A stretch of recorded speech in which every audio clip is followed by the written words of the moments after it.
आरंभ 2024 का आरंभ वो भी अर्थव्यवस्था के सत्र से हो रहा है, और वो भी अर्थव्यवस्था की राजधानी कहे जाने वाले ऐसे नगर सूरत से हो रहा है। तो मुझे लगता है ये बहुत बड़ा संकेत है हमारे लिए।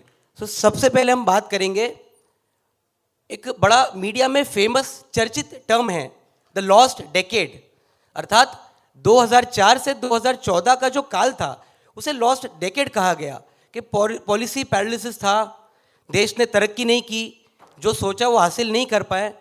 तो लॉस्ट डेकेड में अर्थव्यवस्था को कितनी हानि, कितनी क्षति पहुंची, मैं चाहता हूं कि प्रत्येक पैनलिस्ट 2-3 मिनट का समय लेके अपने विचार हम सबके समक्ष रखें। ओवर टू यू ऋषि जी। मैं कंपेयर करूंगा 10 साल पहले, जो अभी अपने 10 साल हुए हैं 2014 से 2023-24, और उससे पहले 2004 से 2014। 2004 से 2014 में हमारी इकनॉमी, जो हमारी अर्थव्यवस्था थी, 11वें स्थान पे थी। आज हम 5वें स्थान पे हैं। उस समय हमारी ग्रोथ रेट 4% तक चली गई थी 2014 में। आज हमारी ग्रोथ रेट 8% को टच कर रही है, और ये तब टच कर रही है जब बड़े बड़े यूरोपियन कंट्रीज़ रिसेशन में जा रहे हैं। जर्मनी रिसेशन में जा रहा है, इटली रिसेशन में जा रहा है, सारी जो बड़ी बड़ी अर्थव्यवस्था है वो रिसेशन में जा रही है। हम उस समय जा रहे हैं, और इसका क्या कारण है, कभी आपने सोचा है? क्योंकि ये जो आज जो रिजल्ट आप देख रहे हो कि India being the fastest growing economy in the world, almost 8% grow कर रही है, और फास्टेस्ट का टैग लग गया है, ये कैसे मुमकिन हुआ है? कि आप जस्ट इमेजिन कीजिए, जो हम मतलब जो पेनफुल रिफॉर्म्स थे हमने वो सारा अंडरटेक किया। हमने बैंकिंग में रिफॉर्म किया, एनपीए क्लीन अप किया, हमने जीएसटी लाया, इतने सारे जो 28 टैक्स है उसको एक टैक्स बनाया, हमने ये आपके रेरा लेकर आए, we did all the painful reforms, labour reforms आया, सब कुछ आया। तो ग्रेजुअली, और जो डिजिटल रेवोल्यूशन आया, जो आफ्टर डिमोनेटाइजेशन जो एक डिजिटल पुश मिला है, आज हम हमारे मतलब आप सोच लीजिए, अगर वर्ल्ड में 100 ट्रांजैक्शन डिजिटल होते हैं तो उसमें 46 ट्रांजैक्शन इंडिया में होते हैं। तो आप सोच सकते हैं इंडिया उस लेवल पे आ गई है। हमारी जो 100 ट्रांजैक्शन अगर हमारे इंडिया में होते हैं तो 80 ट्रांजैक्शन उसमें डिजिटल होते हैं, यूपीआई वाले होते हैं। आप एक चीज़ सोच सकते हो कि वो 50 करोड़ लोग जो कभी बैंकिंग का मुंह नहीं देखे थे, हमने नेशनलाइज तो बैंक को 1970 में किया था, लेकिन वो गरीब तबका आज तक वो बैंक के अंदर नहीं घुस पाया। तो सबसे पहले हमने लास्ट 10 सालों में उस गरीब आदमी को बैंकिंग, उसका बैंक अकाउंट खोला, उसको बैंक अकाउंट खोला। तो बैंक अकाउंट खोलने के बाद उसने अपना धीरे धीरे करके वो बैंकिंग में इंक्लूड हुआ, उसको क्रेडिट मिलने लग गई, उसने यूपीआई में काम करने लग गया।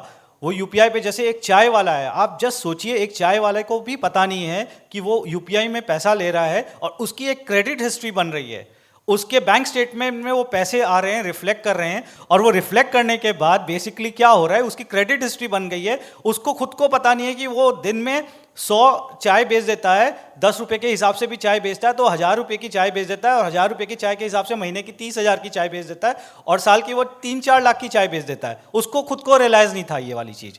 अब उसको ये पता चल गई कि उसकी क्रेडिट हिस्ट्री बन गई कि उसकी 4 लाख की कैश फ्लो है, और उसके कारण उसको क्रेडिट मिलने लग गया। तो 40 करोड़ मुद्रा लोन मिलने लग गए। तो क्रेडिट जो है वर्दी हो गया वो आदमी। 50 करोड़ लोग जो पहले सिस्टम में ही नहीं थे, फाइनेंशियल इंक्लूजन में ही नहीं थे, वो 50 करोड़ नए ग्राहक आ गए हैं जो फाइनेंशियल इंक्लूजन में आ गए हैं, उनको क्रेडिट मिलने लग गई है, और वो क्रेडिट से वो एक्सपैंड करने लग गए अपने बिजनेस। जस्ट आप इमेजिन कीजिए, छोटे छोटे 50 करोड़ इंजिन्स हमारे अर्थव्यवस्था में लग गए हैं, और वो अर्थव्यवस्था उस इंजन से, छोटी छोटी इंजन, माइक्रो इंजिन्स, आप सोच सकते हैं चंद्रयान गया है और हमने चंद्रयान को भेजा है। आप सोचिए हमारी इकोनॉमी में अगर 50 करोड़ इंजिन्स लग जाएं तो क्या हो सकता है।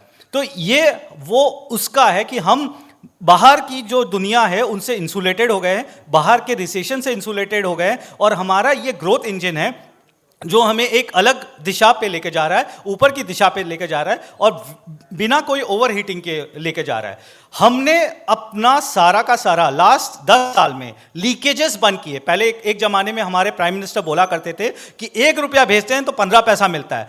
आज 1 रुपया भेजते हैं तो 1 रुपया मिलता है, वो डीबीटी थ्रू जा रहा है। डीबीटी के थ्रू जा रहा है, पैसा लीक नहीं हो रहा है।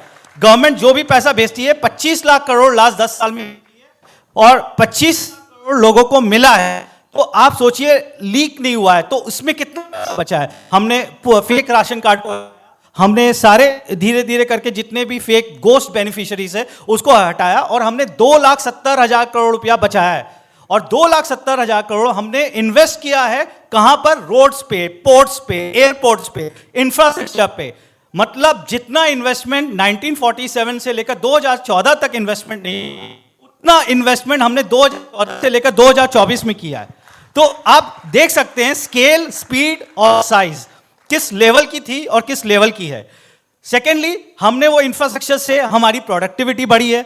जैसे एक फास्टैग है, हमने एक फास्टैग को इंप्लीमेंटेशन किया, छोटी सी चीज है।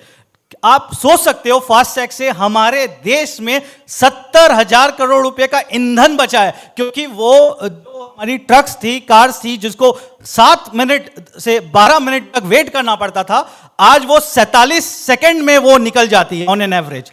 47 सेकंड में वो जिप पास हो जाती है। तो हम लोग अपनी प्रोडक्टिविटी बढ़ा रहे हैं, एक एक की प्रोडक्टिविटी बढ़ रही है। तो obviously economy is growing and economy is growing in a leaps and bound, तो वो रहेगा।